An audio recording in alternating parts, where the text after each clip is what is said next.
పౌలు గారు బర్నబా గారు లేకుండా ఎవరిని వెంట పెట్టుకొని బయలుదేరతాడు? శీలను వెంట పెట్టుకొని బయలుదేరతాడు. అక్కడి నుంచి సిరియా కిలికియా ప్రాంతాల మీదుగా వచ్చి లుస్త్ర పడతారు. అక్కడ మనకి ఎవరు కనిపించారు? లుస్త్రలో డెబ్బైకు లుస్త్రకు వచ్చినప్పుడు అక్కడ తిమోతి గారు కనిపించారు. తిమోతి గారు గతంలోనే పౌలు గారికి తెలుసు అన్న విషయం మనం నేర్చుకున్నాం. అక్కడ నుంచి ఆయన బయలుదేరి మరి యెరూషలేములో పెద్దలు నిర్ణయించిన కట్టడలు విధులు గైకొనాలని అలా ప్రయాణం చేస్తూ వాళ్ళు ఆసియా ప్రాంతానికి రావడం జరిగింది. అక్కడ వాక్యం చెప్పకూడదని మరి పరిశుద్ధాత్మ చెప్పడం వల్ల వాళ్ళు ఉగ్రియా గలతీయ ఆ ప్రాంతాలకు వెళ్ళటం జరిగింది. అక్కడ నుంచి వాళ్ళు ఫిలిప్పీకి రావడం జరిగింది. ఫిలిప్పీ పట్టణంలో ఏం జరిగిందనేది నేర్చుకున్నాం. అక్కడ సమాజ మందిరం లేదని, లేకపోవడం వల్ల నదీ తీరాన ప్రార్థన జరుగుతుంది అనుకుని అక్కడికి వెళ్ళటం, అక్కడ కొంతమంది స్త్రీలతో మాట్లాడటం, అందులో యూది అనే ఒక ఆవిడికి దేవుడు హృదయాన్ని తెరవటం వల్ల ఆమె అంగీకరించి ఆ ఇంటి వారికి కూడా బాప్తిజం ఇప్పించడం, ఆవిడ మా ఇంట్లోకి వచ్చి ఉండండి అని పౌలు గారు, శీల, అలాగే తిమోతి గారు, ఈ గ్రంథకర్త అయిన లూకా గారిని ఆహ్వానించడం జరిగింది. అక్కడ నుంచి ఇంకా ప్రయాణం అవుతూ పుతోన్ అనే దయ్యం పట్టిన స్త్రీని దయ్యాన్ని వదిలించడం, ఆమె యజమానులు మా లాభసాధనం పోయిందనుకొని వీళ్ళని మరి దెబ్బలు కొట్టి హింసించడం, అక్కడ నుంచి తీసుకువెళ్ళి జైలు అధికారికి అప్పగించడం. జైలు అధికారి లోపటి చెరసాలలోనికి వీళ్ళని తీసుకెళ్ళి బంధించడం వరకు నేర్చుకున్నాం. అంతేనా? గుర్తొచ్చిందా? రీక్యాప్. అపోస్తుల కార్యాల గ్రంథం 16వ అధ్యాయం 24వ వచనం వరకు మనం నేర్చుకున్నాం పోయిన వారం. 25వ వచనం నుండి ఇప్పుడు కంటిన్యూ చేసుకుందాం. జాగ్రత్తగా గమనించండి. మధ్యరాత్రి వేళ పౌలును శీలయు దేవునికి ప్రార్థించుచు కీర్తనలు పాడుచుండిరి, ఖైదీలు వినుచుండిరి. రాత్రిపూట సైలెంట్గా ఉంటుంది వాతావరణం, అందరూ నిద్రపోతారు. మధ్యరాత్రి అనగానే నిద్రపోతున్న వాళ్ళకి పౌలు గారు, శీల గారు పెద్దగా ప్రార్థన చేస్తున్నప్పుడు ఆ ప్రార్థన వినపడింది, పాటలు వినపడింటే నిద్రాభంగం కలిగిందా లేదా? చెప్పండి. నిద్రాభంగమైన అందరికీ నిద్ర పేర్కొంటారా? ఖైదీలు మంచోళ్ళ చెడ్డోళ్ళ? జైల్లో ఉన్నవాళ్ళు ఏం మాట్లాడలేదండి. జైల్లో ఉన్నవాళ్ళు మంచోళ్ళ చెడ్డోళ్ళ? ఎవడైనా కాల్ చేసి నిద్ర లేపితే మామూలుగా మాట్లాడతారా, బూతులు మాట్లాడతారా? ఏంది కదా? వింటున్నారంట వాళ్ళు. అంటే వాళ్ళు వినగలిగే అన్ని మాటలు, ఎప్పుడు వారు వినని మాటలు వారికి అర్థమయ్యే రీతిలో పాటల్లో సెట్ చేసి పాడారు అప్పటికప్పుడు. పౌలు గారు ఎక్కడ సంగీతం నేర్చుకోలేదు, వాద్య సంగీతం కానీ గాత్ర సంగీతం కానీ ఏమీ నేర్చుకోలేదు, ఏ రాగం ఏ తాళం ఏమీ తెలియదు. కానీ దేవుని సువార్త, యేసుక్రీస్తు వలన వచ్చిన రక్షణను ఆ పాటల్లో పెట్టి ముందు ప్రార్థన చేశారంట పౌలు, శీల గారు. ఆ తర్వాత పాటలు పాడితే ఖైదీలు ఏమీ అనకపోగా వింటూ ఉన్నారంటే ఖైదీలు కూడా, కరడు కట్టిన నేరస్తుల గుండెల్లో కూడా కరిగే అంత సువార్త పాటల్లో ఉంది. అంటే పాట పాడుతున్నామంటే దానిలో ఆ భావాన్ని అర్థమయ్యేటట్టు పలకాలి, అది మనకి కావాల్సింది. రాగం, తాళం, పల్లవి ఇవి కాదు ముఖ్యం. అందులోని పదాలు ఎదుటివారి గుండెల్లోకి దూచుకుపోయే అంత షార్ప్గా ఉండాలి. ఏదో బాగుంది కదా అని హల్లెలూయా హల్లెలూయా హల్లెలూయా ఎల్లెల్లయ్యా అన్నట్టు వాడితే ఉపయోగం లేదు కదా. ఎందుకంటే రాగం కోసం దాన్ని పెంచి తగ్గించి పాడేవాడు చాలామంది ఉన్నారు కదా. అలా కాదు, వీళ్ళు పాడుతుంటే ఖైదీలు వింటున్నారంటే ఎంత చక్కగా పాటలోని సువార్త వాళ్ళకు వెళ్ళిందో ఆలోచించారు. పైగా మామూలు టైం కాదు, ఏ టైం? మధ్యరాత్రి వేళ. ఇక్కడ మనం ఆలోచించాల్సిన విషయం ఏంటంటే ఆల్రెడీ వీళ్ళు మామూలుగా జైలుకి వెళ్ళిపోయారా, చాలా దెబ్బలు తిని వెళ్ళిపోయారా? చాలా దెబ్బలు తిని వెళ్ళిపోయినాక పౌలు గారు, శీల గారు, నీకు ఎక్కడెక్కడ తగిలినాయి దెబ్బలు, నీకెన్ని వాతలు ఉన్నాయి, నాకెన్ని వాతలు ఉన్నాయి, నీకెన్ని గాయాలు ఉన్నాయి, నాకెన్ని గాయాలు ఉన్నాయి, రక్తం కారుతుంది, ఓవర్ బ్లీడింగ్ అయిపోతే పడిపోతావేమో, నీరసం వస్తుందేమో, ఏమి చేయగలిగారు గారు, ఇక్కడ ఏమి డాక్టర్లు లేరా, ఫస్ట్ ఎయిడ్ చేసేవాళ్ళు లేరా, ఇవేమీ ఆలోచించాల. గాయాల వైపు వాళ్ళు చూసుకోవట్లా. ఆ టైంలో వాళ్ళు తీసుకెళ్ళి లోపలేసిందే బాగా లేట్ నైట్ వేసి ఉంటారు. మధ్యరాత్రి అయ్యేలాగే ఈ గాయాల జోలికి వాడు పోకుండా పాటలు పాడటం ఏంటండి? చిన్న తలనొప్పి వస్తే ప్రార్థన కొట్టే బ్యాచ్ మనం, నీరసం ఉంటే ప్రార్థన కొట్టే బ్యాచ్ మనం, చుట్టాలు వస్తే ప్రార్థన కొట్టే బ్యాచ్ మనం, చిన్న పని ఉంటే లాభం వచ్చే పని ఉంటే ప్రార్థన ఉన్నప్పుడు, లాభం వచ్చే పని ఉంటే ప్రార్థన కొట్టే బ్యాచ్. అన్ని గాయాలు తిని ఎన్ని చాలా దెబ్బలు కొట్టాను ఉంది చూడండి. 23వ వచనం, చాలా దెబ్బలు కొట్టి, రోమా సైనికులు కొట్టే దెబ్బలు మామూలుగా ఉండవు. చాలా దెబ్బలు కొట్టారంటే మామూలు కొట్టల, ఒంటి నిండా గాయాలు. గాయాల వైపు చూసుకోకుండా పాటలు పాడటం ఏంటండి? సువార్త అంటే ఆయనకు ఆలోచన ఎలా ఉందో తెలుసా? నేను ఎక్కడున్నా చచ్చిపోతూ కూడా ఒక పాపిని రక్షించాలి అనే ఆలోచనలో ఉన్నాడు కాబట్టి సమస్యలు పట్టించుకోవట్లా, ఒంటి మీద ఉన్న గాయాల వైపు చూడట్లా, రక్తం కారుతుందా కారట్లేదా ఏమి చూడట్లేదండి. ఆ బాధను అలా భరించేస్తూ ఆయన ఈ జైల్లో దేవుడు మంచి అవకాశం ఇచ్చాడు నాకు అనుకున్నాడేమో. తెల్లారితే ఏమవుతామో తెలియదు కాబట్టి ఇప్పుడే వీళ్ళకు సువార్త వినిపించాలి అనుకొని పాటలు పాడారంటే ఇద్దరు ఎంత తపనో చూడండి ఆత్మల రక్షణ కోసం. రేపు చేద్దాం, ఎల్లుండి చేద్దామని వాయిదాలు వేసుకుంటూ ఉంటాం. ఇంకా టైం ఉందిలే, ముందు బాగా సంపాదించుకొని కూడబెట్టుకొని టైం ఉన్నప్పుడు చేద్దామని అంటాడు, తీసేస్తాడు టైం. చిన్న సమస్యకే కుంగిపోయి దేవుడికి దూరం అయ్యే టైం మనం. పౌలు గారికి ఆస్తి లేదు, వదిలేశాడు. ఇల్లు లేదు, వాకిల్ లేదు, ఎవ్వరు లేరు. దేశాలు పట్టుకుని అలా తిరిగేస్తున్నాడు. ఆల్రెడీ లుస్త్రలో ఇంతకుముందు ఏం జరిగింది? కొట్టారు కదా, భయంకరంగా కొట్టి చదివేశాడు, ఈడ్చి అవతలు పడేశారు కదా. మళ్ళీ ఆ ప్రాంతానికి వెళ్ళాలంటే ఎన్ని గుండెలు కావాలండి? జనాల్లో అంటున్నారంటే మళ్ళీ ఎవడన్నా వస్తాడంటే చెప్పండి, వస్తాడా? ఎవ్వడు రాడు. మామూలు అంతం కాదు, చచ్చిపోయాడని ఈడ్చి అవతలు పడేస్తే కూడా మళ్ళీ ఆ ప్రాంతానికి వెళ్ళాడంటే ఎలాగైనా సరే ఆత్మల్ని రక్షించాలి అనుకున్నాడు. కాబట్టి గాయాలు చూసుకోకుండా వాళ్ళు మారాలి, కరుడు కట్టిన నేరస్తులైనా మారిపోవాలని ఆ టైంలో సువార్త ప్రకటించాడంటే ఆ తపనకి మనం జోహార్లు అర్పించాలండి. అందులో కొంచెం తపన మనకున్న మన పక్కింటోళ్ళు, ఇరుగు పొరుగు వాళ్ళకు స్వార్థ వినిపించడానికి ప్రయత్నం చేస్తాం.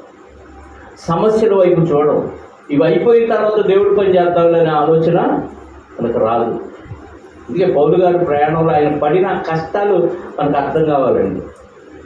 మాటలు పడితే ఖైదీలు వింటున్నారంట. అప్పుడు అకస్మాత్తుగా మహాభూకంపము కలిగెను, చెరసాల పునాదులు అదరెను, వెంటనే తలుపులన్నీ తెరుచుకొను, అందరి బంధకములు ఊడెను. పౌలు గారి పాటకు బలిగినాయా బంధకాలు ఊడిపోయినాయా? మహాభూకంపం పౌలు గారి పాటక? ఇది దేవుడు చేసిన కార్యం. ఇక్కడ దానికంటే ముందు ఈయన ఆ పుతోననే పట్టిన దయ్యాన్ని వదిలించలేదనుకోండి. వదిలించడం వల్లే కదా జైలు పాలయ్యాడు, అంతేనా? అక్కడ ఆ కార్యక్రమం జరగకపోతే ఇక్కడ జైల్లో వేయరు, అంతే కదా? జైలుకి వెళ్ళటానికి కారణం ఏంటి? ఇక్కడ ఒక పుతోన్ అనే దయ్యం పట్టిన స్త్రీకి దయ్యాన్ని వదిలించడం, దాని యజమానులు వచ్చి ఎన్ని కొట్టి చెరసాల్లో వేయడం. అంటే ఇప్పుడు ఇది కీడా మేలా? మనమే పౌలు గారి ప్లేస్లో ఉంటే, అయ్యా ఇల్లు వదిలాను, ఆస్తి వదిలాను, నా పదవి పరువు, నా ఎడ్యుకేషన్ మొత్తం విడిచిపెట్టి నీ కోసం ప్రయాసపడుతుంటే ఎక్కడా సుఖం లేదా? నేను మంచి పనులు చేస్తుంటే నన్ను తీసుకెళ్లి జైల్లో వేస్తారా?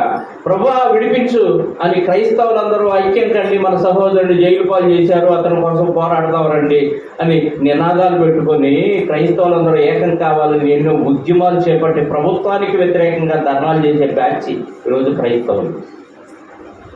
పౌలు గారికి సపోర్ట్ ఎవరు రాలేదు, అపోస్తులు రాలేదు. పౌలు గారిని పలానా చోట జైల్లో వేశారంట, మనమందరం ఐకమత్యంగా వెళ్ళి వాళ్ళతో పోరాడదాం రండి అనలేదేంటి ఎవరు కదా? పోనీ పౌలు గారైనా ఏమన్నా ఏ తప్పు చేశానని నేను నన్ను జైల్లో వేశారని ఏమన్నా వాదన చేశాడా? దయ్యాన్ని వదిలించడం తప్ప అని అడిగాడా? ఏమడలేదు. నాడు కొడితే కొట్టించుకున్నాడు, తిట్టే తిట్టించుకున్నాడు, జైలు పాలు చేస్తే జైలుకు వెళ్ళిపోయాడు. ఏ నేరం కింద ఏ సెక్షన్ ప్రకారంగా నేను జైలుకి పంపించారని వాళ్ళని ఏం అడగలేదు కదా, అడగలేదు. వెళ్ళిపోయాడు, అక్కడ కార్యక్రమం చేస్తూ ఉన్నాడు. అంటే ఎక్కడికి వెళ్ళినా ఏ స్థితిలో ఉన్నా దేవుని పని చేయటం ముఖ్యం అనుకున్నాడు పౌలు గారు. అందుకే ఇన్ని ప్రయాణాలు చేయగలిగాడు. వాళ్ళు ఏం చేశారంట? చెరసాల పునాదులు కదిలి తలుపులన్నీ తెలుసుకొని అందరి బంధకములు ఊడెను. ఏమండి, అందరి బంధకాలు ఊడిపోతే ఖైదీలు ఏమవ్వాలి? గస్తీ ఉండి కాపలా ఉంటేనే జైలు కన్నం పెట్టి పారిపోవాలని ట్రై చేసేవాడు ఖైదీలు కదా. అసలు చెరసాల పునాదులు కలిగి అవన్నీ తలుపులన్నీ తెలుసుకొని సంఖ్యలు కూడా ఊడిపోతే ఉంటారా, వెళ్ళిపోతారా? పారిపోతారు కదా. ఒక్కడు కూడా మిగలడు జనరల్గా ఆలోచిస్తే. కానీ ఇక్కడ ఒక్కడు కూడా పారిపోలేదు. అంటే పౌలు గారు పాడిన పాటల్లోని సువార్తకు అందరూ సరెండర్ అయిపోయారు. మామూలుగా అయితే పారిపోయే ఖైదీలు ఒక్కడు కూడా పారిపోలేదంటే అర్థం ఏంటి? అందరి హృదయాల్లోకి వాక్యం దూసుకు వెళ్ళిపోయింది. ఇప్పుడు చెరసాల అధికారి నాయకుడు మేలుకున్నాడు. అంటే ప్రశాంతంగా ఏదో జైలు వేశాడు, ఇంటికి వెళ్ళి ఆ జైల్లోనే నిద్రపోతున్నాడు. అలా నిద్రపోతున్నప్పుడు లేచాడు, మహాభూకంపం కలిగింది కదా. అంతలో చెరసాల నాయకుడు మేలుకొని, అంటే నిద్రపోతున్నాడు కదా, మేలుకొని చెరసాల తలుపులన్నీ తెరిచి ఉండుట చూసి ఖైదీలు పారిపోయి అనుకొని, అంటే జనరల్గా ఆలోచిస్తే పారిపోతారు, అదే అనుకున్నాడు ఈయన కూడా. ఇక రోమా ప్రభుత్వం వారు వేసే శిక్షను నేను తట్టుకోలేను, ఎందుకంటే మామూలుగా చంపని వాళ్ళు. అధికార దుర్వినియోగం చేశాడు, ఖైదీలందరూ ఎందుకు పారిపోయారు, ఏం జరిగిందని మామూలుగా శిక్షించడానికి వాళ్ళ చేతుల్లో భయంకరమైన చిత్రహింసలు పడి చనిపోవటం కంటే నన్ను నేను చంపుకోవటమే బెటర్ అనుకోని కత్తి దూసి తను తాను చంపుకొనబోయాను. అప్పుడు పౌలు, నీవు ఏ హానియు చేసుకొనవద్దు, మేమందరము ఇక్కడే ఉన్నామని బిగ్గరగా చెప్పాను. పౌలు గారికి అర్థమైపోయింది. ఎందుకంటే ఖైదీలు పారిపోతే అధికారి ఏం చేస్తాడో అర్థమైపోయి, నువ్వు ఏ హాని చేసుకోవద్దు, మేమందరము ఇక్కడే ఉన్నాము అని పౌలు గారు ఎలా చెప్పగలిగాడండి? పౌలు గారు ఎలా అంటే ఖైదీలు ఎవడూ పారిపోలేదన్న విషయం పౌలు గారికి అర్థమైపోయింది. అందరూ ఇక్కడే ఉన్నారంటే పౌలు గారి దగ్గరికి చేరి ఉంటారు అందరూ. మేమందరం ఇక్కడే ఉన్నాము అని దగ్గరగా చెప్పగానే అతడు దీపము తెమ్మని చెప్పి లోపలికి వచ్చి వణుకుచు పౌలుకు శీలకు సాగిలపడి. ఈ జైలు అధికారికి ఏమర్థమై ఉంటుంది చెప్పండి? వెంటనే పౌలుకు శీలకు సాగిలపడ్డాడంటే విషయం ఏమర్థమై ఉంటుంది? అసలు జైలు పునాదులు కదలటం, అన్ని బద్దలైపోవటం, సంఖ్యలు ఊడిపోవటం, ఖైదీలు పారిపోకుండా ఉండటానికి ఏం జరిగింది అని ఎంక్వైరీ చేస్తే అప్పటికప్పుడు ఇదిగో వీళ్ళు పాటలు పాడాడు, ఆ పాటల్లోని సువార్త మాకు అర్థమైంది, మా జీవితాలు ఎందుకో మాకు అర్థమైపోయినాయి, అందుకే మేము ఎక్కడికి పోకుండా ఇక్కడే ఉన్నామని వాళ్ళు చెప్పే ఉంటారు. అందుకే వెంటనే వాళ్ళిద్దరికీ సాగిలపడ్డాడంట. సాగిలపడి వెంటనే ఆయన అడిగిన ప్రశ్న ఏంటి చెప్పండి? అయ్యలారా, రక్షణ పొందుటకు నేనేమి చేయవలను అనేను. ఇదేంటి? జైలు అధికారి అంటే ఎవరు? రక్షక నిలయ అధికారి, అంతేనా? ఖైదీలందరినీ రక్షించే అధికారి, అందులో నుంచి ఎవడో పారిపోకుండా అందరినీ సంరక్షిస్తూ ఉండే అధికారి. ఇప్పుడు ఆయనకి రక్షణ లేదంట. ఇప్పటిదాకా నేనే రక్షకుడు అనుకున్నాను వీళ్ళకి, ఇప్పుడు నాకే రక్షణ లేదన్న విషయం నాకు అర్థమైంది. అందుకే రక్షణ పొందటానికి నేనేం చేయాలి అని అంటే పౌలు గారు ఏం పాటలు పాడాడో, ఖైదీలు ఏం విన్నారో, ఎందుకు వాళ్ళు పారిపోలేదో మొత్తం అర్థమైపోయింది. ఇప్పుడు నాకు కూడా రక్షణ లేదు, ఇప్పుడు నేనేం చేయాలి అని ఒక జైలు అధికారి ఒక ఖైదీని అడిగాడు. చూడండి, అందుకు వారు ప్రభువైన యేసునందు విశ్వాసం ఉంచుము, అప్పుడు నీవును నీ ఇంటి వారును రక్షణ పొందుదురని చెప్పి అతనికి అతని ఇంటనున్న వారికి అందరికి దేవుని వాక్యము బోధించిరి. ఏమంటే ఒకళ్ళు ఇంట్లో రక్షణ పొందితే ఇంటి వారందరూ రక్షించబడతారా? ఏం చెప్పాడు అక్కడ? నువ్వు రక్షణ పొందు, అప్పుడు నీవును నీ ఇంటి వారును. ఎలా సాధ్యం ఇది? నిజమైన రక్షణ పొందినోడు ఖాళీగా ఉన్నాడు, ఇంట్లో వాళ్ళని అసలు వదిలిపెట్టడు. మనం వదిలిపెడుతున్నామంటే శాతగాని వాడు. అర్థమైందా? మనం లూదియా గారి గురించి నేర్చుకున్నాం కదా.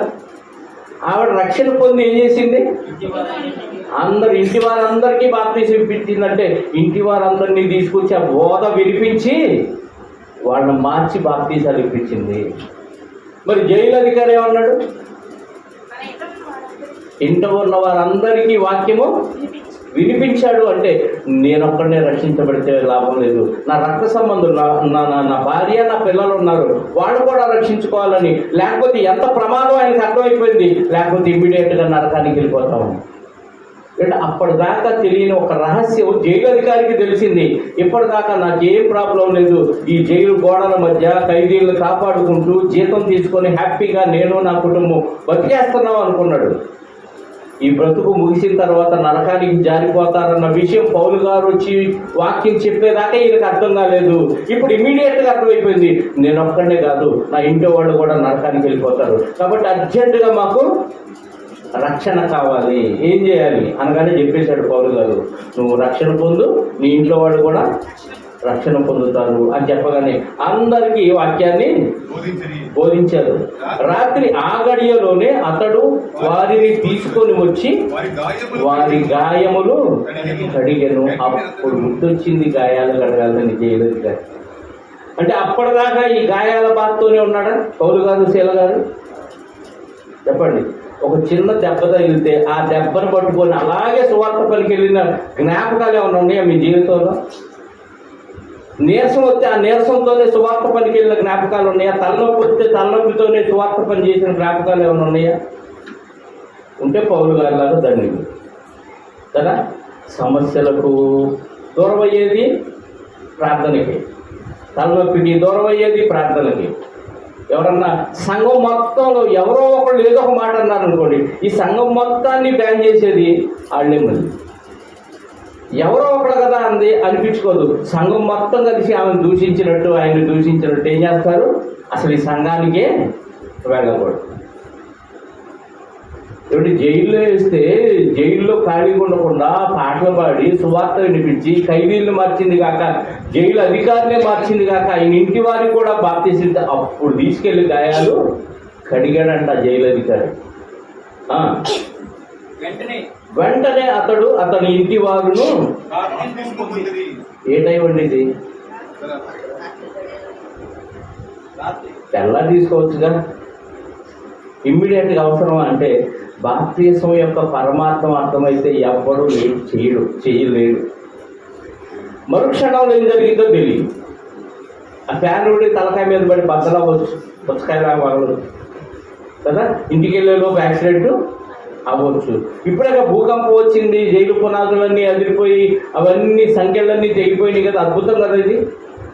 మరు నిమిషంలో ఏమవుతుందో నాకు తెలియదు, కానీ ఇమ్మీడియట్గా వాక్యం విన్నాం కదా, మేము మారు మనసు పొందాం, మాకు అర్జెంటుగా రక్షణ కావాలంటే రేపెద్దామని పౌలు గారు వాయిదా వేయలేదు, జైలు అధికారి రేపు చూసుకుందామని అనలేదు. ఇమ్మీడియట్గా నేను నా కుటుంబం అంతా ఉన్నాం, మారు మనసు పొందాం. మాకు ఇప్పుడే బాప్తీసం ఏంటంటే ఎన్నింటికి ఇచ్చి ఉంటాడు చెప్పండి?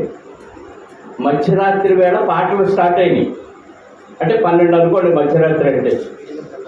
అక్కడ నుంచి ఈ పాటలు వాళ్ళు వినటం, ఖైదీలు వాళ్ళు మారిపోవటం, భూకంపం రావటం, ఇవన్నీ జరగటం. ఆ తర్వాత జైలు అధికారి రావటం, చెప్పుకోపోవటం, ఆగమని చెప్పటం పౌలు గారు. వెంటనే దీపం తెమ్మంటాం, ఆ వెలుగులు అందరినీ చూడటం. ఇప్పుడు రక్షణ పొందడానికి నేను ఏం చేయాలంటే మళ్ళీ కాసేపు వాక్యం చెప్పాలి, వాళ్ళకి బోధించారు కదా. జైలు అధికారికి వారి కుటుంబ సభ్యులకి వాక్యం అంటే కనీసం ఒక 1 అవర్ అన్నా బోధించుంటాడు పౌలు గారు, 1 గంట. ఇప్పుడే మాకు బాప్తీసం ఇవ్వండి అనగానే ఎన్నింటికి ఇచ్చి ఉంటారు? సుమారు 3-4 బాప్తీసం. ఏంటి అంత అర్జెంట్ ఏంటండి? బాప్తీసానికి అంత అర్జెంట్ ఏంటి జైలు అధికారికి? ఇప్పుడు వద్దులే తెల్లారి చూసుకుందాం అని అనలేదేంటి పౌలు గారు? అంటే ఎంత ప్రమాదమో లేట్ చేస్తే ఆయనకి ఆయన కుటుంబానికి అర్థమైంది. కాబట్టి ఆ రాత్రే వాక్యం విన్నారు, రాత్రే మారు మనసు పొందారు, రాత్రికే బాప్తీసం తీసుకున్నారు. బైబిల్ అంతా చదివి అర్థమైనాక బాప్తీసం తీసుకోవాలంటున్నారు కొంతమంది. బాప్తీసానికి అంత అవసరం లేదు. నేను పాపినని గ్రహిస్తే చాలు, నా పాపాల కోసం ప్రభువారు శిలువలో చనిపోయాడు, దేవుడు ఆయన పంపించాడు, ఆయన్నే మృతుల్లో నుంచి లేపాడు, నమ్మి బాప్తీసం పొందే పరిశుద్ధాత్మను నాకు సంచకరంగా అందిస్తాడు, నేను బతికినంత కాలం ఆయన పని చేస్తూ చనిపోవాలన్న విషయం అర్థమైతే చాలండి. జైలు అధికారికి ఏమర్థమైంది? గంటలో ఏం చెప్పుకుంటాడు? రక్షణ సువార్త ప్రకటించాడు. ప్రకటించిన తర్వాత ఎలా బ్రతకాలో నేర్పించాడు. చక్కగా ఆ టైంలోనే కుటుంబం అంతా కలిసి బాప్తీసం తీసేసుకున్నారంటే తెల్లారే లోపు ఖైదీలు మారిపోయారు, జైలు అధికారి మారిపోయాడు, జైల్లో ఉన్న ఆ కుటుంబ సభ్యులు కూడా మారిపోయారు. పుతోను అనే దయ్యం పట్టిన స్త్రీకి దయ్యాన్ని వదిలించడం వల్ల ఎన్ని ఆత్మలు దొరికినాయి చూడండి. నాకేంటో దేవుడి పని చేస్తుంది, ఇన్ని కష్టాలు వస్తాయి అంటే, కష్టాలు వస్తేనే నువ్వు దేవుడి పని ఇంకా బాగా చేయాలని అర్థం. కష్టాలు క్రైస్తవులకే వస్తాయి. కష్టాలు వస్తాయి అంటే నువ్వు దేవుని పనిలో ఉన్నావని అర్థం. నువ్వు స్వతహాగా అప్పులు చేసుకొని తెచ్చుకున్న కష్టాలు దీనికి లింక్ పెట్టకండి. అంతకుముందు చేసిన బాకీలు, అప్పులు, లగ్జరీస్గా పోయి చేసుకున్న అప్పుల వలన నేను కష్టాలు అనుభవిస్తున్నా అంటే అది నీ స్వయంకృత అపరాధం. ఇప్పుడు దేవుని పనిలో ఉండి దేవుని కోసం ధనాన్ని, సమయాన్ని ఖర్చు పెట్టి నువ్వు కష్టపడితే దానికి ఖచ్చితంగా ఫలం ఉంటుంది. ఇప్పుడు ఆయన అక్కడ అది వదిలించడం వల్లే జైలు పాలయ్యాడు. జైలు పాలు అవటం వల్ల ఎన్ని ఆత్మలను రక్షించాడు చూడండి. ఇదంతా ఏ ప్రాంతంలో జరుగుతుంది చెప్పండి? ఏ ప్రాంతం? వింటున్నారా లేదా? ఫిలిప్పి అనే ప్రాంతంలో జరుగుతుంది. ఫిలిప్పి అనే ప్రాంతంలోనే జైలు పాలయ్యాడు పౌలు గారు కదా. వెంటనే ఆ రాత్రి పూట వాళ్ళు బాప్తీసం పొందిరి. మరియు అతడు వారిని ఇంటికి తోడుకొని వచ్చి భోజనము పెట్టి దేవుని యందు విశ్వాసం ఉంచిన వాడై తన ఇంటి వారందరితో కూడా అప్పుడు ఇంటికి తీసుకెళ్ళి భోజనం పెట్టాడు. అంటే ఈ కార్యక్రమాలు అయ్యే వరకు పౌలు గారికి భోజనాలు కూడా లేవు. దెబ్బలు అలాగే ఉంది చూసారా. అంటే గాయాల వైపు చూసుకోలేదు, తిండి వైపు చూసుకోలేదు పౌలు గారు. ముఖ్యంగా ఆత్మల రక్షణ ముఖ్యం అనుకున్నాడు. ఇవన్నీ పక్కన పెట్టి ఆ కార్యక్రమాన్ని నిర్వహించాడు. అయిపోయింది. తెల్లవారే వార్త వచ్చింది జైలు అధికారి గారి. ఏమని? ఉదయం అయినప్పుడు 35వ వచనం, న్యాయాధిపతులను ఆ మనుషులను విడుదల చేయమని చెప్పుటకు బంటులను పంపిరి. ఉదయాన్నే బంటులు వచ్చారు, అంటే పోలీసులు లాంటి వాడు, సిపాయి వచ్చి అది ఆ మనుషులను విడుదల చేయండి అని జైలు అధికారికి చెప్పగానే జైలు అధికారి సత్తం కొట్టుకొని ఉంటాడు. రాత్రి రక్షణగా సువార్త చెప్పాడు, అందరం మారిపోయాం కాబట్టి దేవుడే కలుగు చేసుకొని వెళ్ళి రిలీజ్ చేయించాడు. అయ్యా పౌలు గారు మీకు ఒక గుడ్ న్యూస్ అని గబగబా పరిగెత్తుకుంటా వచ్చి చెప్పుకుంటాడేమో ఎవరు? జైలు అధికారి గారు. కానీ పౌలు గారికి అది శుభవార్తగా దుర్వార్తగా ఏం అనిపించట్లా. ఎక్కడున్నా ఆయన పని ఏంటి? సువార్త ప్రకటించి ఆత్మలను రక్షించడమే. జైలుకి వెళ్ళాము ఏంటి, దేవుడి పనిలో ఉంటే దేవుడు నన్ను జైలు పాలు చేశాడు అని ఫీల్ అయ్యేవాడు కాదు. ఎక్కడున్నా నేను దేవుడి పని చెయ్యాలి, ఓహో ఇక్కడ పని ఉంది కాబట్టి నన్ను ఇక్కడికి పంపించాడు దేవుడు అని ఫీల్ అయ్యాడు. మనమైతే ఏంటో దేవుడి పని చేస్తాడు ఇన్ని కష్టాలు అని దేవుడి మీదే నిందేస్తాం. దేవుడికి మా యందు దయ లేదు, కనికరం లేదు, కష్టాలన్నీ నాకే పెట్టాడంటే మరి పౌలు గారి కష్టాల ముందు మన కష్టాలు అలా పక్కన పెట్టామనుకో ఎలా ఉంటుంది? ఏనుగు ముందు ఎలుగు పిల్లలు పెట్టినట్టు ఉంటుంది కదా. ఉదయం అయినప్పుడు వచ్చారట, బండ్లు పంపి వాళ్ళు రిలీజ్ చేయమని చెప్పగానే జైలు అధికారి వచ్చేసాడు. చెరసాల నాయకుడు ఈ మాటలు పౌలునకు తెలిపి మిమ్మల్ని విడుదల చేయమని న్యాయాధిపతులు వర్తమానము పంపి ఉన్నారు కనుక మీరు ఇప్పుడు హ్యాపీగా బయలుదేరి సుఖముగా పొందని చెప్పాను. హ్యాపీగా చెప్పి ఉంటాడు కదా. రాత్రి జరిగింది కార్యక్రమం, దేవుడే అద్భుతం చేశాడు, మీకు అసలు ఏమి విచారణ లేకుండా రిలీజ్ చేసేసి చూడండి, హ్యాపీగా వెళ్ళిపోండి అనగాని పౌలు గారు అధికారుల యొక్క ఈయన నా నామాన్ని ఒప్పుకోవటానికి ఎన్ని శ్రమలు అనుభవించాలో నేను చూపుతానని అననీయ గారితో చెప్పాడు కదా 9వ అధ్యాయంలో. ఏంటయ్యా ఆ పౌలుని వెళ్ళి బాప్తీసం ఇవ్వమంటావు? పౌలుకి ఆయన మామూలుడు కాదు సౌలు, ఎందుకంటే మీ పిల్లలందరినీ హింసిస్తున్నాడు అనగానే అప్పుడు అననీయాతో దేవుడు చెప్పిన మాట ఏంటి ఒకసారి చూడండి. 9వ అధ్యాయం అపోస్తలుల కార్యాల్లో 15వ వచనం.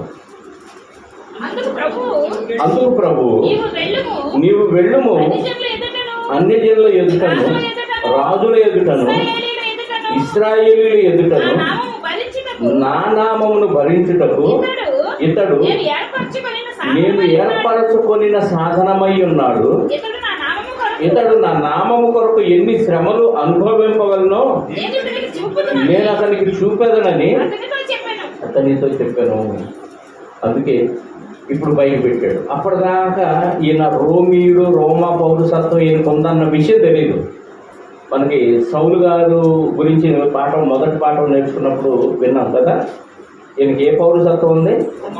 రోమీయుడు అంటానికి ఉంది, యూదుడు అంటానికి ఉంది, ఇశ్రాయేలీయుడు అంటానికి ఉంది, బెన్యామీన్ గోత్రం అంటానికి ఉంది, ఇంకా హెబ్రీయుడు అంటానికి అధికారాలు ఉన్నాయి. ఇప్పుడు ఈయన రోమా పౌరసత్వం కలిగిన వాడు బై బర్త్ అన్న విషయం ఈ అధికారులకు తెలిస్తే అంత ఇమీడియట్గా ఆయన్ని అరెస్ట్ చేసి జైల్లో వేయమని చెప్పరు. ఆ సమాజ మందిరపాది ఉత్తమును దెయ్యం పట్టిన యజమానులు వచ్చి చెప్పగానే టకటక లోపల వేసేసారు. ఇప్పుడు పౌలు గారు అడ్డం తిరుగుతున్నాడు. దీన్ని వాడుకొని చాలామంది మనం కూడా ప్రభుత్వాన్ని ఎదిరించవచ్చు, చట్టాన్ని అనుసరించి మనం పోరాడవచ్చు అని ఈ వచనాలను పట్టుకొని మనవాళ్ళు చట్టంతో పోరాటం చేస్తున్నారు. మా హక్కులు, క్రైస్తవుల హక్కులు క్రైస్తవులకు ఇవ్వాలి, క్రైస్తవులకు అన్యాయం జరగకూడదు. దేవుడు తలుచుకుంటే ఎవడు అన్యాయం చేయగలడు చెప్పండి? దేవుడు మన చెంత ఉంటే మనకు విరోధి ఎవరైనా ఉంటాడా? ఉండడు కదా. ప్రభుత్వాలైనా ఏవైనా ఆయన నియమిస్తే వచ్చినాయి. దేవుడికి తెలియకుండా ఒక అధికారి వచ్చి ఒక క్రైస్తవుడికి ఏమన్నా అన్యాయం చేస్తాడంటే చేయడం. ఒకడు చేశాడంటే దేవుడు అధికారం ఇచ్చాడని గమనించాలి. ఇక్కడ ఒక పౌరసత్వం ఉంది అని అధికారుల కన్నా అట్టన్నా చెప్పి వాళ్ళకి వాక్యం చెప్పన్నా మార్చొచ్చు అనే ఉద్దేశంతో ఒక విషయాన్ని వాళ్ళకి తెలియచేయటానికి వాళ్ళు వినిపించాడు.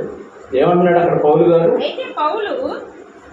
37వ వచనం. అయితే పౌలు వారు న్యాయమును విచారింపకయే రోమీయులమైన మమ్మును బహిరంగముగా కొట్టించి చెరసాల్లో వేయించి ఇప్పుడు మమ్మును రహస్యముగా వెళ్ళగొట్టుదురా? మేము ఒప్పము. అంటే రోమా పౌరసత్వం ఉన్నవాడిని ఏం చేయాలి? విచారణ లేకుండా చెరసాల్లో వెయ్యకూడదు అనే రూలు ఆయనకు తెలుసు. ఎందుకంటే రోమా పౌరసత్వం ఉంది కాబట్టి. వీళ్ళకి ఆ విషయం తెలియదు. ఈయన రోమా పౌరుడు అన్న విషయం తెలియక లోపల వేసేసారు.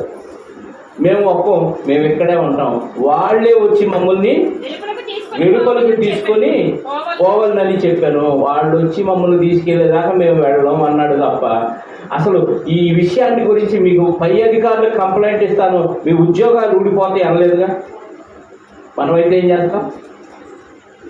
వెంటనే ఆ అధికారుల మీద ఏం చేస్తాం? కంప్లైంట్ ఇచ్చేసి వాళ్ళ ఉద్యోగాలు బూస్టింగ్ చేయించి వాళ్ళని అనాదరణ చేసేస్తాం. ఆయన ఉద్దేశం అది కాదు. ఒకటి ఖాళీ చేయాలనే ఉద్దేశం పౌలు గారికి లేదు. చేతైతే మేలే చేస్తాడు ఆయన. కాకపోతే వాళ్ళకి నేను రోమా పౌరుని అన్న విషయం చెప్పాలి, నేను క్రైస్తవుని అన్న విషయం కూడా తెలియచేయాలి అని ఆ ఉద్దేశంతో ఆయన వాళ్ళని పిలిపించాడు. వాళ్ళు వచ్చేసారు.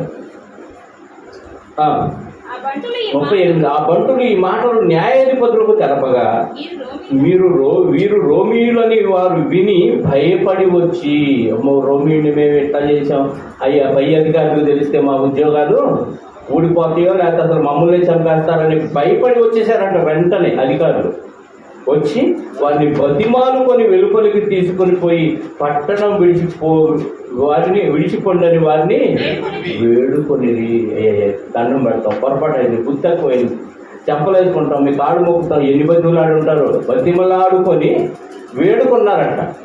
దయచేసి ఈ పట్టణాన్ని విడిచి వెళ్ళిపోండి, మీరు ఇక్కడ ఉంటే ఎవరో ఒకరికి విషయం తెలిసింది, పై అధికారులకు తెలిస్తే మా తాట తీస్తారు కాబట్టి అర్జెంటుగా మీరు ఇక్కడ నుంచి వెళ్ళిపోండి అని బతిమలాడుకుంటే వెరీ గుడ్ శబాష్ అనుకున్నాడేమో. చక్కగా అప్పుడు అడిగింది కదా లూదియా గారు, మా ఇంటికి వచ్చి ఉండండి అని. అప్పుడు వెళ్ళారంటండి. జైల్లోకి వెళ్ళి తిరిగి రిలీజ్ అయిన తర్వాత అప్పుడు వెళ్ళారు చూడండి. వారు చెరసాల నుంచి వెలుపలికి వచ్చి లూదియా ఇంటికి వెళ్ళి అక్కడ సహోదరులను చూచి ఆదరించి బయలుదేరిపోయిరి. జైల్లో నుంచి వచ్చిన వాడిని బయట ఉన్న వాళ్ళు ఆదరించాలా, బయట నుంచి జైలు నుంచి వెళ్ళినోడు బయట వాళ్ళని ఆదరించాలా? తేడా అర్థమైంది మీకు? హాస్పిటల్ నుంచి ఇంటికి వచ్చిన వాడిని బంధువులు వచ్చి ఏం చేస్తారు? ఆదరిస్తారు. జైలు నుంచి వచ్చిన వాడిని స్నేహితుడు వచ్చి ఆదరిస్తాడు. ఎక్కడైంది రివర్సు? పౌలు గారి జైలు నుంచి లూదియా గారి ఇంటికి వెళ్ళాడు. అక్కడ చాలా మంది సహోదరులు కూడి ఉన్నారు. ఆ కూడి ఉన్న సహోదరుని పౌలు గారు ఏం చేశాడంటే ఆదరించాడంటే. మీరేం టెన్షన్ అవసరం లేదు, మీరేం కంగారు పడాల్సిన అవసరం లేదు. ఈ శ్రమల వెనుక దేవుని చిత్తం జరుగుతుంది.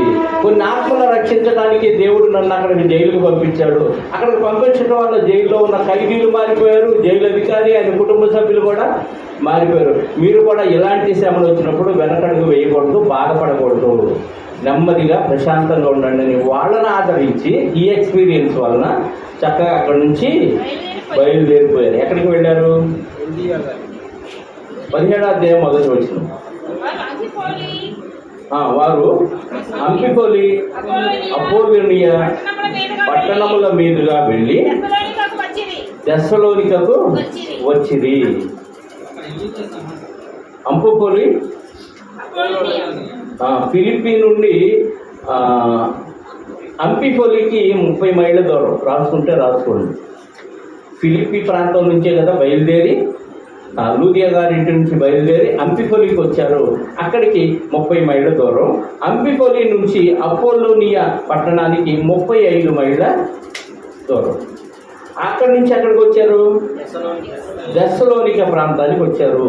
అక్కడ తెస్సలోనిక ప్రాంతానికి అపోలోనియా నుండి తెస్సలోనిక ప్రాంతానికి 40 మైళ్ళ దూరం. టోటల్గా ఫిలిప్పీ ప్రాంతం నుంచి తెస్సలోనిక ప్రాంతానికి ఎంత దూరం? 30, 35, 40 కలిపితే 105 కిలోమీటర్లు. అంటే ఫిలిప్పీ ప్రాంతం నుంచి 105 మైళ్ళు. ఫిలిప్పీ ప్రాంతం నుంచి తెస్సలోనిక ప్రాంతానికి మధ్య దూరం 105 మైళ్ళు. ఒకసారి మ్యాప్కు రండి వెనకాల. ఎక్కడి నుంచి ఎక్కడికి బయలుదేరారు పౌలు గారు? ఫిలిప్పీకి బయలుదేరారు. ఫిలిప్పీలో కొన్ని ఇన్సిడెంట్లు జరిగినాయి. అక్కడి నుంచి బయలుదేరి ఎక్కడికి వెళ్ళారు? అంఫిపోలి, అపోలోనియా. ఆ ప్రాంతాలు ఇక్కడ మనకు కనపడవు, ఆ 2 పేర్లు. అక్కడ నుంచి తెస్సలోనిక ప్రాంతానికి బయలుదేరారు. అంటే 105 మైళ్ళు ఫిలిప్పీ అనే చుక్క దగ్గర నుంచి తెస్సలోనిక అనే చుక్క దగ్గరికి మధ్య దూరం ఎంత? 105 మైళ్ళు. ఓకే, అక్కడ నుంచి చదవండి. అపోస్తలుల కార్యాలు 17వ అధ్యాయం చదువుతున్నాం. అక్కడ యూదుల సమాజ మందిరం ఒకటి ఉండెను. సమాజ మందిరం ఉంది ఆ ప్రాంతంలో అనగానే మనకి ఏమర్థం అవ్వాలి? అక్కడ యూదులు ఉన్నారు ఎక్కువ మంది, అందుకే సమాజ మందిరం ఉంది అనేది మనకు అర్థమైంది. ఓకే, కనుక పౌలు తన వాడుక చొప్పున సమాజ మందిరం వారి యొద్దకు వెళ్ళి, తన వాడుక చొప్పున అంటే ఏ ప్రాంతానికి వెళ్ళినా పౌలు గారికి ఉన్న అలవాటు ఏంటి? మనం ఏ ప్రాంతానికి వెళ్ళినా ఇక్కడ ఏ బిర్యానీ మంచిది, ఇది మన వాడుక కదా. ఏ స్వీట్స్ మంచిది, ఇది మన వాడుక. పౌలు గారి వాడుక ఇక్కడ ఎక్కడ దగ్గరలో సమాజ మందిరం ఉంది, ఈ ప్రాంతంలో సమాజ మందిరం ఉందా లేదా, లేకపోతే ప్రార్థన ఎక్కడ జరిగింది, ఈ ఎంక్వైరీ. పౌలు గారు తన వాడుకు చెప్పినట్టు తన అలవాటు అదిక ఏ ప్రాంతానికి వెళ్ళినా సమాజ మందిరం ఎక్కడ ఉందో వెతుక్కొని అక్కడికి వెళ్ళి కూర్చోవటం ఆయనకి ఇష్టం. అక్కడ ఉన్న వాళ్ళని కదిలియటం ఆయనకి ఇష్టం. అక్కడికి వెళ్ళి ఏం చేశాడు? క్రీస్తు శ్రమపడి మృతుల్లో నుండి